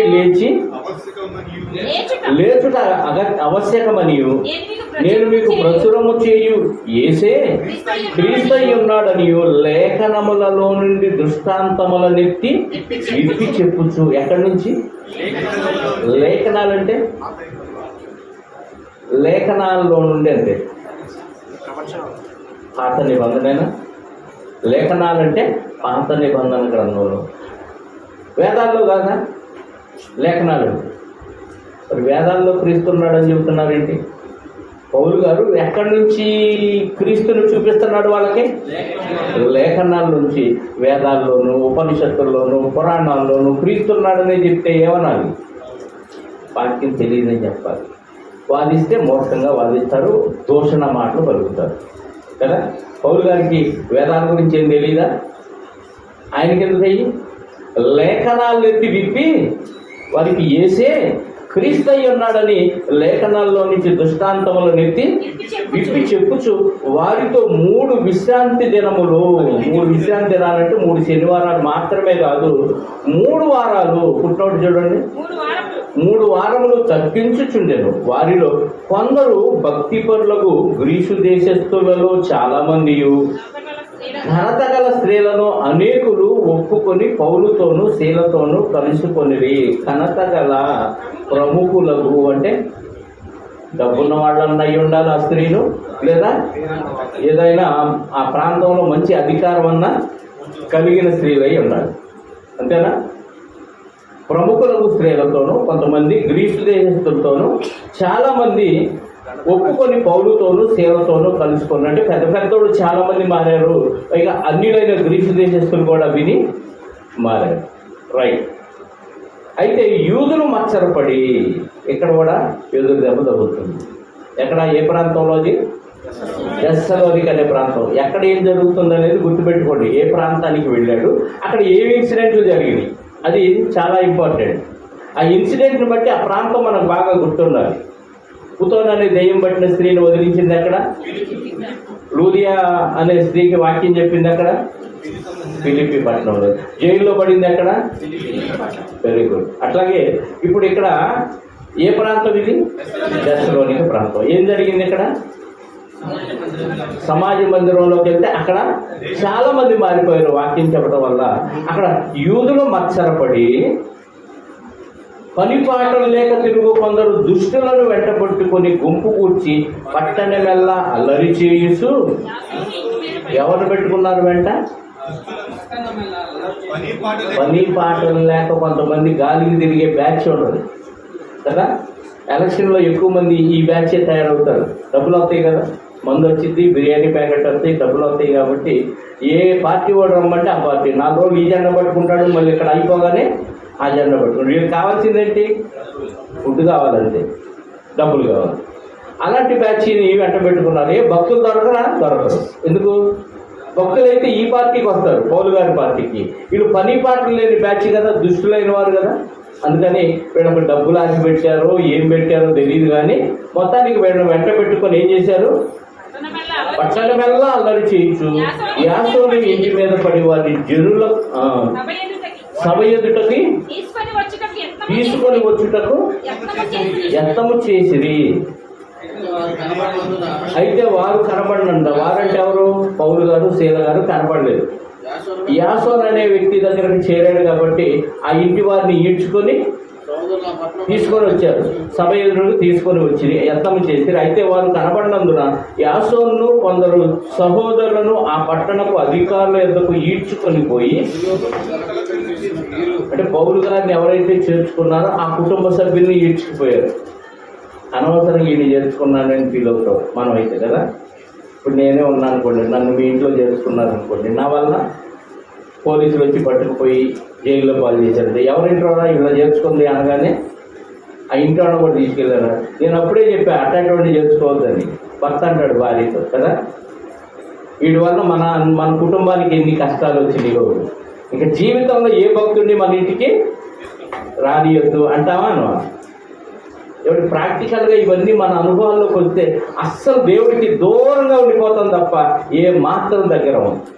పౌలు గారేమో జరిగే విషయాలు తీవ్రమైన కొలది ఇంకా దగ్గరగా జరుగుతున్నాడా దేవుడికి. యాసోను తీసుకెళ్ళారంట కుటుంబ సభ్యులందరినీ ఈడ్చుకొని పట్టణపు అధికారుల యొద్దకు ఈడ్చుకొని పోయి ఏమంటున్నారు? భూలోకమును తలకిందులు చేసిన వీరు ఇక్కడ వచ్చిన్నారు. ఏంటి ఏం చేశారంట? భూమిని తలకిందులు చేసేసారంట. అంటే గలిబి చేసేస్తున్నారు మొత్తానికి. వీళ్ళు అన్ని ప్రాంతాల్లో విన్నాం ఈ వార్త, ఇప్పుడు మన ప్రాంతానికి కూడా వచ్చేసారు అని. యాసోను వీరిని చేర్చుకొని ఉన్నాడు. వీరందరూ యేసును వేరొక రాజు ఉన్నాడని చెప్పి కైసరు చట్టమునకు విరోధముగా నడుచుకొని వారు అని కేకలు వేసిరి. ఇక్కడ చూసారా ఎలాంటి మాట వాడారు? ఎవరు వీళ్ళు? లోక సంబంధంగా యేసుక్రీస్తు రాజు, ఆయనకు ఒక అధికారం ఉంది, ఆయన పరిపాలన కిందకి రండి అని ఏమైనా బోధిస్తున్నారా? అక్కడ రాజుగారికి కోపం రావాలంటే ఏం చేయాలి? నీకు వ్యతిరేకంగా వీళ్ళు ప్రవర్తిస్తున్నారని రాజుగారికి కోపం వచ్చే విధంగా దీన్ని మలచాలి. మీకు అర్థమైందా? ప్రభుత్వాన్ని దూషించాడనే మాట చెప్పాలి ఇక్కడ. ఇదిగో యేసు అనే వేరొక రాజు ఉన్నాడు, కైసర్ కాదు రాజు, యేసే రాజు ఈ లోకానికి, ఈ ప్రాంతానికి, మీరు ఆయన్నే నమ్మండి, ఆయన్ని అనుసరించండి అని మీకు అందరినీ గలిబిలి తీసేస్తున్నారు అని ఒక అబద్ధాన్ని చెప్పేశారండి. ఈయన లోక సంబంధమైన రాజా, పర సంబంధమైన రాజా? పరలోక సంబంధమైన రాజు. మారు మనసు పొందండి, మీరు బాప్తీసం తీసుకొని పాపాలు కడిగేసుకొని పరలోకవాసులు కండి అని వీళ్ళు బోధిస్తుంటే వీళ్ళేం చెప్పారు? కైసరుకు వ్యతిరేకంగా యేసు అనే వేరొక రాజు ఉన్నాడని వేరొక రాజును పరిచయం చేసి అందరినీ గలిబిలి చేసేస్తున్నారని ఒక అబద్ధాన్ని కైసరుకు వినపడేటట్టుగా చెప్పేశారండి. దాంతో ఏమైంది? ఈ మాటలు వినుచున్న జనసమూహము పట్టణపు అధికారులను కలవరపరిచి, జనసమూహాల్ని పట్టణపు అధికారిని గలిబిలి చేశారు, కలవర పెట్టేశారు. అంటే మన కైసరుకు వ్యతిరేకంగా సమాంతరంగా ఒక ప్రభుత్వాన్ని వీళ్ళు స్థాపించి వేరే రాజుని పరిచయం చేస్తున్నారు, ఆ రాజ్య విస్తరణ కోసం వీళ్ళు పాటుపడుతున్నారని అందరికీ నూరిపోసేలకి ఆ పట్టణం జనులు, అధికారులు అందరూ కలవరపడిపోయారు. వారు యాసోన్నతకు మిగిలిన వారి యొద్దను జామీను తీసుకొని వారిని విడుదల చేశారు. అంటే తీసుకెళ్లారు, లోపలేశారు, జామీన్ ఇచ్చి బయటికి పంపించారు. నెక్స్ట్ 10వ వచనం. వెంటనే సహోదరులు రాత్రి వేళ పౌలును శీలను ఎక్కడి నుంచి ఎక్కడికి పంపించారు? మ్యాప్లో చూడండి, దెస్సలోనిక నుండి బెరయాకి ఎంత దూరం? దగ్గరగానే ఉందా? 2 చుక్కలేనా తేడా? అక్కడ నుంచి ఇక్కడికి 50 మైళ్ళు దూరం అంట. దెస్సలోనిక నుండి బెరయాకి చుక్క పక్కన చుక్క ఉంది మనం కదా. అక్కడ నుంచి ఇక్కడికి 50 మైళ్ళు దూరం. బెరయాకి వచ్చారు. ఎవరు వచ్చారు? పౌలును శీలను బెరయాకి పంపించారు. వారు వచ్చి యూదుల సమాజ మందిరంలో ప్రవేశించి వాడుకు చొప్పున అనాలి ఇంకా కదా. దెస్సలోనిక నుండి తరివేస్తే ఎక్కడికి వచ్చారు? బెరయాకి వచ్చారు. బెరయాకి రాగానే మరి ఖాళీగా ఉన్నారా? ఆపరేషన్ స్టార్ట్ అంటారు. ఏ ఊరు వెళ్ళినా అది మధ్యరాత్రి, ఉదయమా, సాయంత్రమా, సమయం లేదు, ఏమి లేదు. ఎక్కడికి వెళ్ళినా ఇమ్మీడియట్గా ఆయన వెళ్ళాల్సింది యూదుల సమాజ మందిరం. అంటే జనాలు ఎక్కువగా ఎక్కడ ఉంటే ముందు అక్కడికి వెళ్ళిపోయి యాత్ర, అది సువార్త ప్రకటించటమే ఆయన పని. బెరయాలో సమాజ మందిరానికి వెళ్ళాడు. అక్కడికి వెళ్ళి వాక్యం బోధిస్తున్నాడు. ఈ బెరయా వాళ్ళు, వీరు అనగానే బెరయా వాళ్ళు దెస్సలోనికలో ఉన్న వారి కంటే కనులై ఉండిరి. అంటే మంచి భక్తులు వీళ్ళు కూడా. ఎవరికంటే భక్తులు? దెస్సలోనిక ఉన్న వారి కంటే. కనుక ఆసక్తితో వాక్యమును అంగీకరించి పౌలు గారు, శీల గారు చెప్తున్న వాక్యాన్ని బాగా అంగీకరిస్తున్నారు.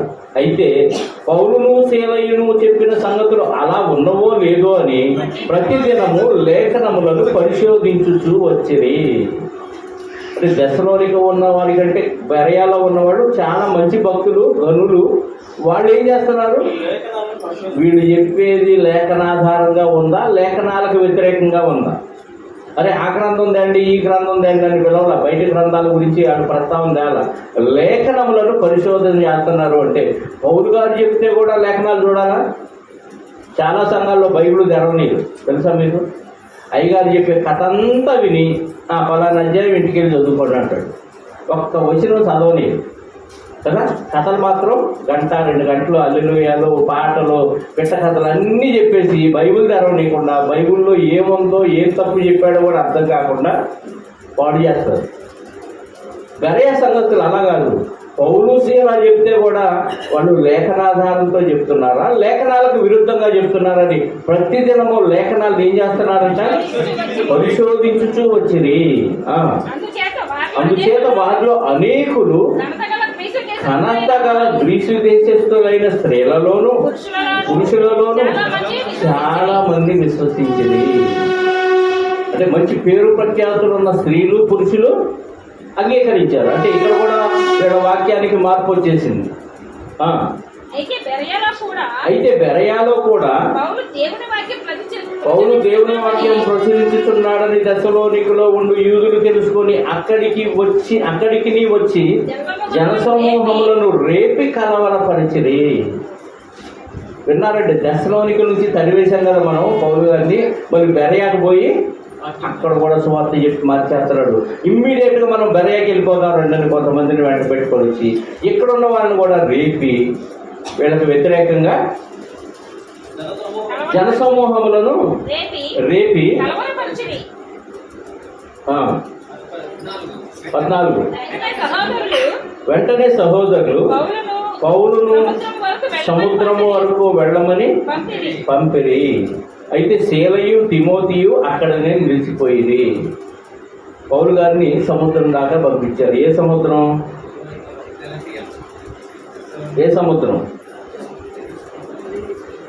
చెప్పండి. ఏ సముద్రానికి? అక్కడ నుంచి ఎక్కడికి వెళ్ళాడు ఈయన?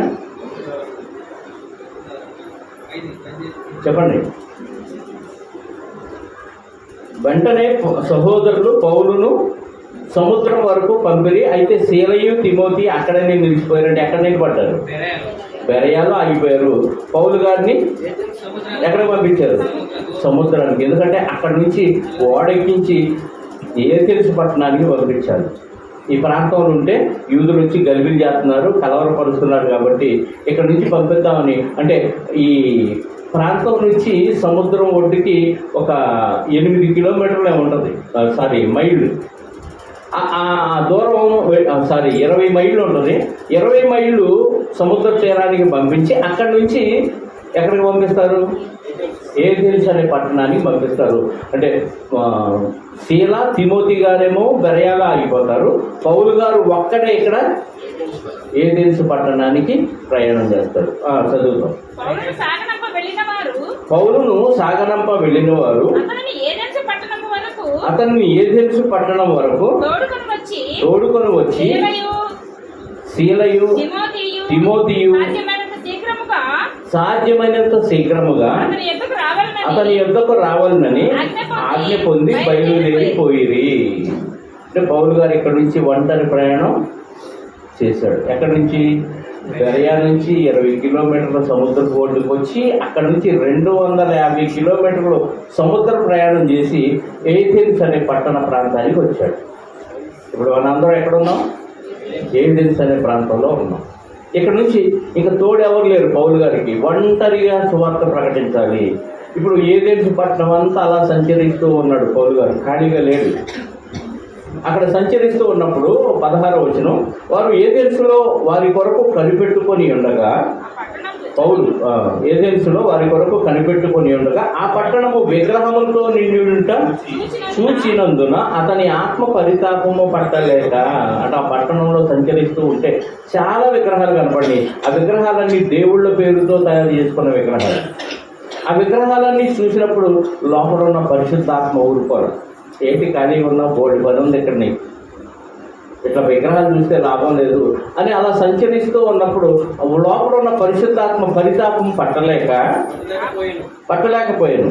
కాబట్టి సమాజ మందిరములలోనూ యూదులతోనూ భక్తిపరులైన వారితోనూ ప్రతిదినము సంత వీధుల్లో తను కలుసుకొని వారితోనూ తర్కించుతూ వచ్చాను. ఆత్మ పరితాపం పట్టలేకపోయేలకి సమాజ మందిరానికి వెళ్ళాడు, యూదుల దగ్గరికి వెళ్ళాడు, ఇంకా తను కలుసుకునే వారితో సంత వీధుల్లో కూడా ప్రతిదినం వాక్యం మాట్లాడుతూనే వచ్చాడు. అంటే వాద ప్రతివాదనలు జరుగుతూనే ఉంది. ఎక్కడ ఇవన్నీ జరుగుతుంది? ఏథెన్స్ అనే ప్రాంతంలో. రైట్. ఎపిక్యూరులోను స్తోయికులలోను ఉన్న కొందరు జ్ఞానులు అతనితో వాదించిరి. కొందరు ఈ వదరుబోతు చెప్పున్నది ఏమని చెప్పుకోండి. అతడు యేసును గూర్చి పునరుత్థానమును గూర్చి ప్రకటించను గనుక మరికొందరు వీడు దయ్యములను అన్ని దేవతలను ప్రచురించుతున్నాడని చెప్పుకోండి. యేసుక్రీస్తు గురించిన బోధ చేస్తుంటే ఏమనుకున్నారు? వేరే తెలియని దేవుడిని అన్ని దేవతలను మనకి ప్రచురణ చేస్తున్నాడని కొంతమంది చెప్పుకున్నాడు. కొంతమంది వీడు చెప్పేదండి ఇంకోసారి విందాంలే అని నిర్లక్ష్యంగా పక్కన పెట్టేశారు. అప్పుడు పౌలు గారు ఏం చేశారు? అంతటా వారు అతన్ని వెంట పెట్టుకొని అరియోపగువను సభ యొద్దకు తీసుకొని పోయి, నీవు చేయుచున్న ఈ నూతన బోధ ఎటుదో మేము తెలుసుకొనవచ్చునా? కొంతమంది ఉన్నారు, వెంట పెట్టుకొని పోయి ఒక సభ ఉంటుందంట, అరియోపగు అనే సభ. ఆ సభలో మేధావులందరూ కూర్చొని వాళ్ళకి వేరే ఏ పని లేదంట. ఏదన్నా కొత్త సంగతి చెప్పనన్నా చెప్పాలి, లేదా కొత్త సంగతి విననన్నా వినాలి, అంది తప్ప ఏం లేదు. ఆకలి అయితే ఇంటికి వెళ్ళి భోంచేసి రావటం, మళ్ళీ ఆ సభలో కూర్చోవటం, ఇలా డిస్కషన్. కొత్త విషయాలు నేర్చుకుంటూ ఉండాలి, కొత్త విషయాలు చెబుతూ ఉండాలి, అదే వాళ్ళ పని. ఇప్పుడు పౌలు గారు పిలిపించి ఏదో నువ్వు కొత్త సంగతి ఏదో చెప్తున్నావంట, ఒకసారి వినాలనుకుంటున్నావు, ఏంటి చెప్పు, దాని గురించి బాగా భావం ఏంటో చెప్పు అని అడుగుతున్నారు. కొన్ని కొత్త సంగతులు ఈ మా చెవులకు వినిపించున్నావు కనుక వీటి భావం ఏదో మేము తెలుసుకొని కోరుతున్నామని చెప్పి ఎదిరించు వారందరూ అక్కడ నివసించు పరదేశులను ఏదో ఒక కొత్త సంగతి చెప్పుటయందును వినుటయందును మాత్రమే తమ కాలము గడుపుచూ ఉండేవారు. పౌలు అరియోపగు మధ్య నిలిచి చెప్పినదేమనగా, అరియోపగు అనే సభలో మధ్యలో నిలబడి చెప్పిన మాటలు, ఎదెన్సు వారులారా, మీరు సమస్త విషయములలో అతి దేవతా భక్తి గలవారై ఉన్నట్టు నాకు కనబడుతున్నది. అంటే ఆ ప్రాంతంలో తిరిగాడు కాబట్టి అన్ని విగ్రహాలని చూశాడు, వాళ్ళు చేస్తున్న భక్తిని గమనించాడు. ఆ ప్రాంతంలో ఉన్న వారందరినీ గమనించిన పౌలు గారు ఎదెన్సు వారులారా అని వాళ్ళని సంబోధిస్తూ, మీకు చాలా భక్తి ఉంది, సమస్త విషయాల్లో అతి దేవతా భక్తి గలవారై ఉన్నట్టు నాకు కనబడుతుంది. భక్తి, అతి దేవతా భక్తి, భక్తి అతి భక్తి అంటే భక్తిలో చాలా టాప్ మీరు. అతి దేవతా భక్తి గలవారై ఉన్నట్టు నాకు కనబడుతున్నది. నేను సంచరించుచు మీ దేవతా ప్రతిమలను చూస్తుండగా ఒక బలిపీఠము నాకు కనబడెను. దేవతా ప్రతిమలన్నీ బొమ్మలన్నీ చూస్తున్నప్పుడు ఒక బలిపీఠం కనపడిందంట.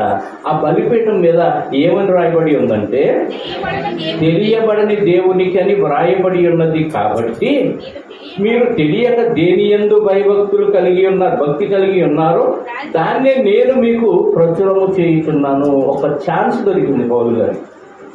ఆ విగ్రహం కాదు, ఈ విగ్రహం దేవుడు కాదు, ఈ బొమ్మ దేవుడు కాదు, మీరంతా తిక్కలోళ్ళు, మీకేం తెలియదు, ఈ వాదన నేను చేయలే. నోరుండి మాట్లాడవు, చెవులుండి వినవు, కళ్ళుండి చూడవు, ఈ మాటలు ఏం చెప్పకుండా మీరు చాలా భక్తి ఉంది. మీకు భక్తి కూడా కాదు, అతి భక్తి ఉంది. భక్తిలో తీవ్ర స్థాయిలో ఉంది భక్తి. కాబట్టి మీ భక్తి చాలా బాగుంది. అయితే ఒక చోట మాత్రం తెలియబడిన దేవుడికి అని ఒక బలిపీఠం కనపడింది. దాన్నే నేను చెప్తున్నా. మీరు ఏదైతే తెలియదన్నారో దాన్నే నేను మీకు తెలియజేస్తున్నా. ఒక అవకాశం దొరికింది, అక్కడ బ్లాంక్ దొరికింది. దాన్ని పట్టుకొని ఈయన సువార్త ప్రకటించడం ప్రారంభించాడు. ఏమని ప్రకటిస్తున్నాడు? బలిపీఠం నాకు కనబడి దాని మీద తెలియబడిన దేవునికి అని వ్రాయబడి ఉన్నది. కాబట్టి మీరు తెలియక దేనియందు భక్తి కలిగి ఉన్నారో దాన్నే నేను మీకు, అంటే మీరు చేసే దేవభక్తినే నేను మీకు చెప్తున్నా. తెలియదన్నారు కదా, ఆ తెలియని విషయం నేను చెప్తున్నా వినండి. అక్కడ భక్తి ఉంది, బలిపీఠం ఉంది, మీకు చాలా భక్తి ఉంది. కానీ అక్కడ ఒక తెలియదన్నారు చూసారు, ఆ తెలియని విషయాన్ని ఇప్పుడు నేను చెప్తున్నాను. కానీ వాళ్ళకి ఇంట్రెస్ట్ ఏంటి? అసలు ఆ ప్రాంతంలో ఉన్న వారికి ఉన్న ఇంట్రెస్ట్ ఏంటి? కొత్త విషయం. అక్కడ తెలియదన్నారు, ఇప్పుడు నేను దాన్ని కొత్తగా మీకు చెబుతున్నాను అనగానే ఇదే మాకు కావాలి. అలా కావాల్సిందేంటి? కొత్త విషయం కదా. మీరు తెలియదని దేన్ని అన్నారో దాన్ని నేను ఇప్పుడు తెలియజేస్తున్నాను అనగానే మా ఇంట్రెస్టే అది, మేము దాని అందే ఆశ కలిగి ఉన్నాం, ఇక చెప్పుకో చూద్దాం అన్నట్టుగా అవకాశం ఇచ్చారు. ఇప్పుడు దాన్ని ఎలా సద్వినియోగం చేసుకుంటున్నాడో చూద్దాం. జగత్తును అందరి సమస్తమును నిర్మించిన దేవుడు తానే ఆకాశమునకును భూమికి ప్రభు అయినందున హస్తకృతములైన ఆలయములలో నివసింపడు. గుర్తుపెట్టుకోండి, ముందు దేవుడు అనగానే తెలియబడని దేవుడు అన్నారు కదా. దేవుడు ఆకాశాన్ని భూమిని చేసింది ఆయనే. అసలు ఇన్ని చేసిన ఆయనకి ఏదో పొదుపున్నట్టుగా మీరు చేసిన ఈ దేవాలయాల్లో, ఈ బొమ్మల్లో ఆయన అస్సలు నివసించదు. ఎందుకంటే ఆకాశం నిర్మాణం చేసింది ఆయనే, భూమిని చేసింది కూడా ఆయనే. ఆయన చేసిన వాటిలో ఆయన ఎలా ఉంటాడు? పోనీ ఆయన చేసిన వాటిలో నుంచే కదా మీరు బొమ్మలు చేసుకున్నారు. మీరు చేసిన దాంట్లో ఆయన ఉంటాడా? ఉండడు. ఒక విషయాన్ని క్లారిటీ ఇచ్చేశాడు. ఏమని? మనుషులు చేసుకున్న దేవాలయాల్లో కానీ విగ్రహాల్లో కానీ దేవుడు నివసింపడు. గుర్తుపెట్టుకోండి. ఒక విషయం చెప్పాడు. ఆయన అందరికీ జీవమును ఊపిరిని సమస్తమును దయచేయవాడు కనుక తనకు ఏదైనా కొదువు ఉన్నట్టు మనుష్యుల చేతులతో సేవింపబడువాడు కాడు. రెండో పాయింట్ ఏంటి? అన్నిటినీ ఇచ్చింది ఆయనే. ఆయనకేం కొదువ లేదు. నువ్వేమిస్తావు దేవుడికి? కాయిస్తావు, పువ్విస్తావు, పండిస్తావు, సాంబ్రాణి వేస్తావు. నీ చేతితో నువ్వు చేసే సేవ ఆయనకు అవసరం లేదు. మనుషులతో సేవింపబడేవాడు వాడు. మనుషుల కొరకు ఇవన్నీ ఇచ్చాడు. ఇవన్నీ ఇచ్చిన ఆయనకి ఆ ఇచ్చిన వాటిలో నుంచి తీసుకెళ్ళి నువ్వేదో దేవుడికి ఇచ్చినట్టుగా ఫీల్ అవుతావేంటి? కాబట్టి మనుషులతో ఆయన సేవింపబడేవాడు కాడు. మనుషుల కొరకే ఇవన్నీ ఇచ్చాడు. ఇది రెండో పాయింట్. జీవాన్ని ఇచ్చింది ఆయనే, ఊపిరిని ఇచ్చింది ఆయనే. కాబట్టి సమస్తాన్ని దయచేసేవాడు. కాబట్టి దేవుడికి ఏమీ మీరు ఇవ్వలేరు. మరియు యావత్ భూమి మీద కాపురం ఉండుటకు ఆయన ఒకరి నుండి ప్రతి జాతి మనుషులను సృష్టించి ఒక విషయాన్ని చెప్పాడు. ఈ భూమి అంతటి మీద మనిషి ఎలా వచ్చాడంటే ఒక ఆదాము అనే మనిషి నుండి వచ్చాడు అన్న విషయాన్ని అక్కడ క్లారిటీ ఇచ్చాడు. ఇచ్చింది ఎందుకో తెలుసా? ఈ లోకంలో మనకు బ్రతికిచ్చింది ఎందుకో తెలుసా అని ఒక విషయాన్ని చెప్తున్నాడు. వారు ఒకవేళ దేవుణ్ణి తడవలాడి కనుగొందురేమోనని తన్ను వెతకు నిమిత్తము నిర్ణయ కాలములను వారి నివాస స్థలముల యొక్క పొలిమేరలను ఏర్పరచను. భూమి మీద దేవుడు నీకు బ్రతికించింది. ఆయన ఎక్కడ ఉంటాడు, ఎలా ఉంటాడు, దేవుడు అంటే ఏంటని వెతికి కనుక్కోవడానికి జీవితాన్ని ఇచ్చాడు. కాబట్టి దాన్ని వదిలేసి ఏది తిందాం, ఏవి తాగుదాం, ఎలా బ్రతుకుదాం, ఎలా సుఖపడదాం, ఏం పని చేద్దాం, ఈ ఆలోచనలు పెట్టుకోవడానికి కాదు. అర్థమైందా? భూమి మీద కాపురం ఉండటానికి ప్రతి మనిషిని ఒకరి నుండి పుట్టించింది ఎందుకో తెలుసా? నువ్వు దేవుడిని వెతుకులాడి కనుక్కుంటావేమోనని నీకు ఒక నిర్ణయించిన కాలం ఇచ్చాడు. దేవుడే నిర్ణయించాడు నీ ఆయుష్కాలం. నువ్వు ఎప్పుడు పుట్టాలి, ఎప్పుడు మరణించాలి, ఏ దేశంలో పుట్టాలి, ఏ తల్లిదండ్రులకు పుట్టాలి, ఎంతకాలం బ్రతకాలని నిర్ణయించింది దేవుడు. ఎందుకో ఆ జీవితం ఇచ్చాడు అని అంటే తన్ను వెతకు నిమిత్తం అంటున్నాడు. జీవితం దేవుడిని వెతికి సరైన దేవుడు ఎవరో కనుక్కొని ఆయన చిత్తం ఏంటో తెలుసుకుని బ్రతకడానికి ఇచ్చాడే తప్ప మన ఇష్టం వచ్చినట్టుగా మనం బ్రతకడానికి కాదు అన్న విషయాన్ని చెప్పాడు. నీకు ఒక పొలిమేరలు ఇచ్చాడు. ఎక్కడ పుట్టాలి, ఏ ప్రాంతంలో పుట్టాలనేది నీకు ఏర్పాటు చేసింది దేవుడే. నువ్వు అనుకుంటే పలానా దేశంలో పుట్టల, పలానా తల్లిదండ్రులకు అనుకున్నా మనం అనుకుంటే పుట్టల. కాబట్టి దేవుడే అన్ని నిర్ణయించి నిన్ను పుట్టించాడు. ఎందుకంటే ఆయన్ని వెతుకులాడి కనుక్కుంటావేమోనని నీకు ఏర్పాటు చేశాడని చెప్తున్నాడు. ఇవన్నీ వాళ్ళ కొత్త విషయాలు, వాళ్ళకి ఏం తెలియదు. అది ఏథెన్స్లో ఉన్న సభ్యులు. రైట్. 28 మనం ఆయన యందు ఏర్పరిచాను. ఆయన మనలో ఎవరికి దూరముగా ఉండువాడు కాడు. మనం ఆయన యందు చలించుచున్నాము, ఉనికి కలిగి ఉన్నాము. మనం ఆయన యందు బ్రతుకుచున్నాము, చలించుచున్నాము, ఉనికి కలిగి ఉన్నాము. అటువలే మనం ఆయన సంతానమని మీ కవీశ్వరులో కొందరు చెప్పుతున్నారు. ఎవడున్నాడు? మనం ఆయనలో కదులుతున్నాం. ఆయన మనలో ఉన్నాడు. ఆయన ఆత్మ మనలో ఉంది. ఆయన మనకి దూరంగా లేడు. మనం ఆయన సంతానం, దేవుడి బిడ్డలు, ఆయన ఆత్మను పంచుకొని పుట్టిన బిడ్డలు అని మీ కవీశ్వరులు కూడా చెప్తున్నారు కదా. మీ కవీశ్వరులో కొందరు మనం అంతా దేవుని పిల్లలు అని చెప్తున్నారు కదా. అదే నేను కూడా అదే చెప్తున్నానని చెప్తున్నాడు. కాబట్టి మనము దేవుని సంతానమయ్యుండి మనుష్యుల చమత్కార కల్పనల వలన మలచబడిన బంగారమునైనను, వెండినైనను, రాతినైనను దేవత్వం పోలి ఉన్నదని తలంపకూడదు. మనం ఎవరు? దేవుని సంతానం. దేవుని సంతానం. దేవుడు ఆకాశాన్ని భూమిని సృజించిన సృష్టికర్త మనలో నివసిస్తున్నాడు. ఇప్పుడు మనం చేసిన బొమ్మ దేవుడు అవుతుందా? బంగారంతో చేసిన, వెండితో చేసిన, మనిషి చమత్కారంగా కల్పించిన ఆకారం అది. పౌలు గారు చెప్తున్నాడు, మనుషులు చమత్కారముగా కల్పించిన బంగారంతో చేశాడు కాబట్టి ఇది దేవత్వం పోలి ఉన్నదని అనకూడదు. వెండితో చేశాడు కాబట్టి అనకూడదు. ఇది మనుషులు తన ఆలోచన చొప్పున కల్పించిన ఆకారం. దీనిలో దేవుడు లేడు. వాళ్ళేమో విగ్రహాలు చేసుకుని దేవుళ్ళని పూజిస్తున్నారు ఆ ప్రాంత ప్రజలు. కానీ ఇక్కడ దేవుడు ఈ మనుషులు చేసిన వాటిల్లో నివసింపడు. మనలో ఆయన నివసిస్తున్నాడు. ఉనికి కలిగి ఉన్నామంటే ఆయన మనలో ఉన్నాడు. మనకు దూరంగా దేవుడు లేడు. మనమంతా దేవుని పిల్లలమని డిక్లేర్ చేశాడు. విగ్రహాలు దేవుడు కాదు అనేది డిక్లేర్ చేశాడు. 30వ వచనం, ఆ జ్ఞాన కాలమున దేవుడు చూచి చూడనట్టుగా ఉండెను. ఇప్పుడైతే అందరూ అంతటా మారు మనసు పొందవాలని మనుషులకు ఆజ్ఞాపించుతున్నాడు. అప్పుడేదో వదిలేశాడు చూసి చూడనట్టు. ఇప్పుడు అందరూ మారిపోవాలని ఆజ్ఞాపిస్తున్నాడు. ఎందుకంటే కారణం చెబుతున్నాడు. ఎందుకనగా తాను నియమించిన మనుషుని చేత నీతిని అనుసరించి భూలోకమునకు తీర్పు తీర్చబోయేది ఒక దినమును నిర్ణయించి ఉన్నాడు. మృతుల్లో నుండి ఆయనను లేపినందున దీన్ని నమ్ముటకు మనకు ఆధారము కలుగజేసి ఉన్నాడు. ఒక ఆయనతో జడ్జిమెంట్ ఇప్పిస్తాడంట. ఎవరైనా ఆయన అంటే యేసుక్రీస్తు వారు. ఒక దినాన్ని నిర్ణయించాడు. ఎవరైతే ఆయన చట్టంలోకి రాలేదో వాడిని నరకానికి పంపిస్తాడు. ఆయన చనిపోయి తిరిగి లేచాడు. ఇదే మనకు ఆధారం. మనుషులు చనిపోతే వాడి చరిత్ర క్లోజ్. కానీ యేసుక్రీస్తు వారి చరిత్ర చనిపోయి తిరిగి బ్రతికాడు కాబట్టి ఇంతకంటే ఆధారం ఏం కావాలి? ఆయనే ప్రభు అయిన యేసుక్రీస్తు వారు.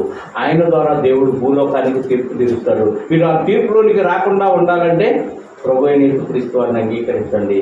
లేదు మేము తీర్పులోనే ఉంటామంటే మీ ఇష్టం. ఏ బొమ్మనైనా మీరు పూజించుకోండి అని. విగ్రహం దేవుడు కాదని, దేవుడు విగ్రహాల్లో నివసించడని, మనుషులు నిర్మాణం చేసిన దేవాలయాల్లో నివసింపడని, ఆయన మనకు దూరంగా లేడని, తను పుట్టించింది మనల్ని ఎందుకయ్యానంటే మనం వెతుకులాడి కనుక్కోకుండా, దేవుణ్ణి తడవులాడి కనుక్కోకుండా మనం దేవుణ్ణి తెలుసుకొని ఆయన ఇష్టాన్ని నెరవేర్చడానికే మనం పుట్టామన్న విషయాన్ని అక్కడ ఆ ప్రాంత ప్రజలకు అందరికీ తెలియజేసి, పైగా అక్కడ ఉన్నవాళ్ళు మామూలుగా కొత్త సంగతులు ఏదైనా ఆసక్తి చూపించేవాడు. అలాంటి వారికి సువార్తను ప్రకటించి సక్సెస్ అయ్యాడు అపోస్తలుడైన పౌలు.